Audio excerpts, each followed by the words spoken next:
Thunder and lightning. So when I was a kid, I always loved thunderstorms. I liked hearing thunder and seeing lightning. A lot of times we would try to guess how far away a storm was. If we saw the lightning, we would count like 1001, 1002. And then when we heard the thunder, we would say, oh, the storm is 2 kilometers away. I don't know if there's any truth to that, but as a kid, we often would watch we would watch lightning and hear thunder.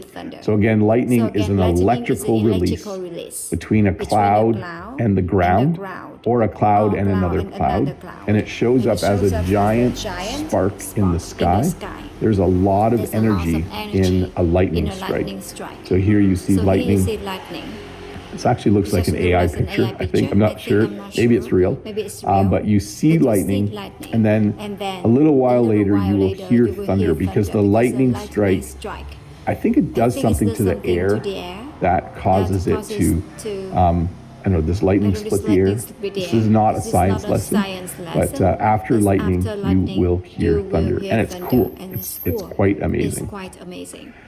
Okay, different types of rain. You could say it's spitting. This is when it's just raining a little bit, okay? So you go outside, you don't need an umbrella when it's spitting. It simply means if you looked at a puddle like this, you would see a few raindrops hitting it. If it's spitting outside, I will go outside with my camera and make an English lesson. I'm not worried at all. When it's spitting, I don't need an umbrella. I don't even really need a jacket. I could easily walk to my car and it wouldn't be a problem. I wouldn't get wet. When it's drizzling, it's raining a little bit more. So spitting, tiny bit of rain, drizzling, a little more rain. Usually the raindrops are quite small when it's drizzling, but it's definitely a little more rain than spitting. You might need an umbrella if it's drizzling outside. And then we have light showers. When you have light showers, it's definitely raining. It's not like a downpour or something where you would get soaking wet walking from a building to your car. But definitely light showers means it's raining. Like I would say on a scale of 1 to 5, this is a 3. So 1 is like spitting, 2 is drizzling, 3 is light showers. And then this is a 5. I guess there's no 4 on my scale. It's pouring. When it's pouring, you need an umbrella. When it's pouring, even if you have an umbrella, you will probably still get a little bit wet. That's generally how it works when it's raining that hard. And of course, we have what's called a thunderstorm. So a thunderstorm is a cloud system, a weather system that brings with it lightning and thunder. So in the summer, we sometimes will have a thunderstorm at night. It actually sounds like someone stomping on the roof of my house sometimes when we have a thunderstorm. But these are fun to watch. Sometimes we'll stand in the barn and we will watch a thunderstorm roll in, and we'll watch the lightning, and then eventually it will start. Eventually it will be pouring and lots of rain will be coming down. But yes, thunderstorms. I think I like thunderstorms. So snowstorm, thunderstorm, those are good. I like them. A blizzard. A blizzard is when you get snow and then more snow. And then more snow, and more snow, and it keeps piling up, and it doesn't stop. When it snows for 2 or 3 days, it is a blizzard. Along with the snow, there's usually a lot of wind. So if I said to Jen, it's snowing, and it's windy, and it's going to be a bad drive home from school, I hope this isn't a blizzard. That would mean that there's snow on the ground, there's snow coming down, the wind is blowing, and the forecast says it's going to continue. So a blizzard, in my opinion, isn't as bad as an ice storm. So a blizzard is just lots of snow. Sometimes you're stuck at home for a few days. But yeah, I haven't experienced a blizzard for a few years. They make it very dangerous to drive as well. But again, a blizzard, lots of snow, lots of wind for many days in a row. hurricane or typhoon or cyclone. So this is a large storm. In North America, hurricanes often form in the Atlantic, and then they hit land somewhere along the coast of the United States. Usually they come from, this is a fairly accurate map of hurricane season. Sometimes they come from lower, but generally they hit far below where I live in North America.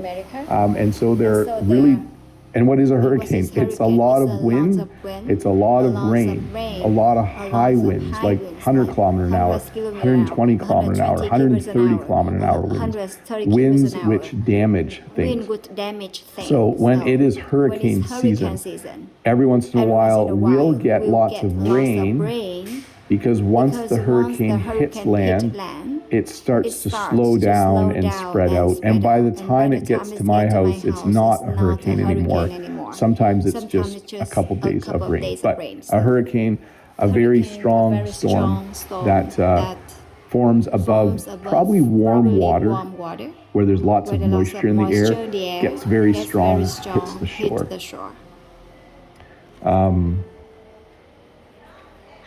Tornado or twister. So, I do have funnel cloud. Okay, so a tornado or twister is when the air is spinning very quickly, and it kind of forms in the cloud and touches the ground and moves along. In the tornado, the winds are moving, honestly, at ridiculous speeds. The spinning of the tornado is so fast, it will just destroy buildings. It will flip cars over.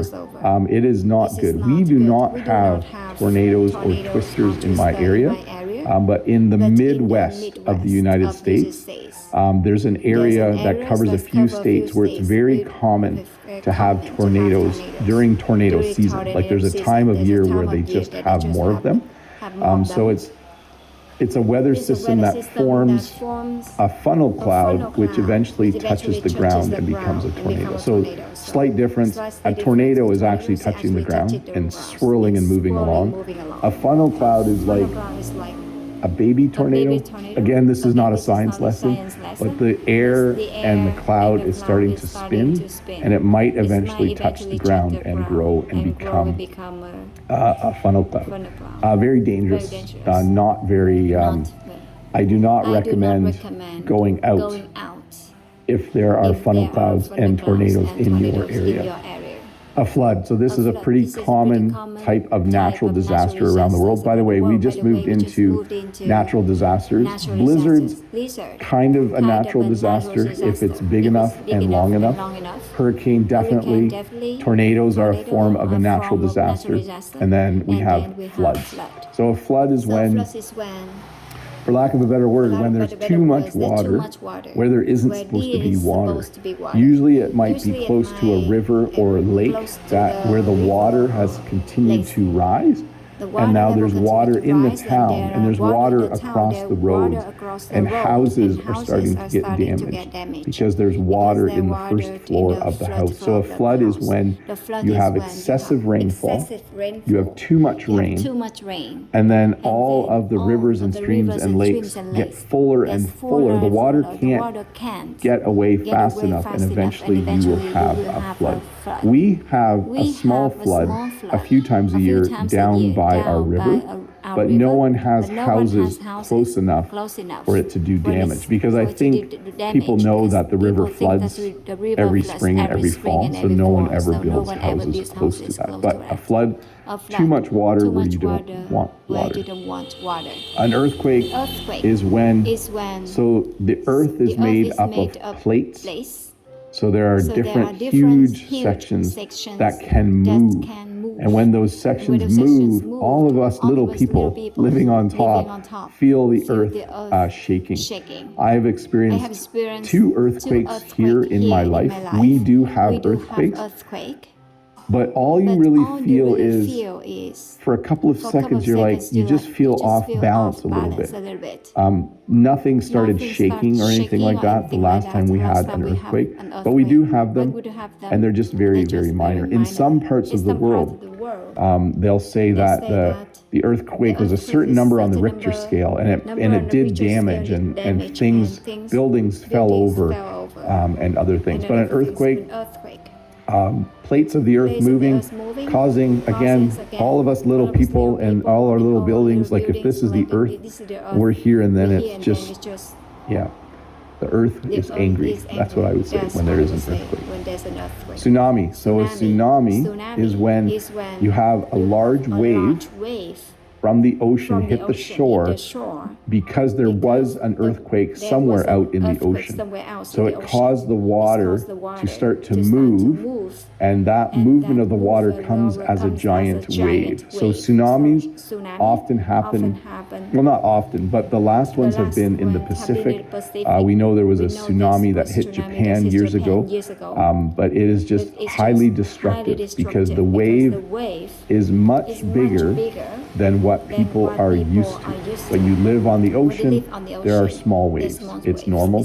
When there's a tsunami, the wave is 5, 10, 20 times bigger than normal and very, very destructive.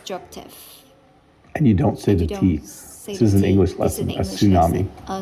A volcanic eruption. So when a volcano erupts, it means that hot magma and lava from the center of the earth has come to the surface, and it just kind of explodes and spreads everywhere. So a volcanic eruption, the last one I think in Hawaii was very destructive.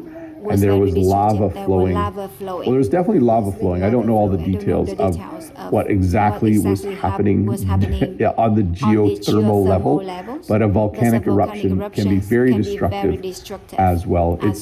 The earth is a big place, and when the earth starts to shake, and when the earth starts to form tsunamis, and when volcanoes erupt, it's very, very dangerous for humans. So lots of lava will come out, which is molten rock that can flow, and it will destroy things. And then, of course, forest fire or wildfire. I put this lesson together a few weeks ago when I was reading about the wildfires in Los Angeles.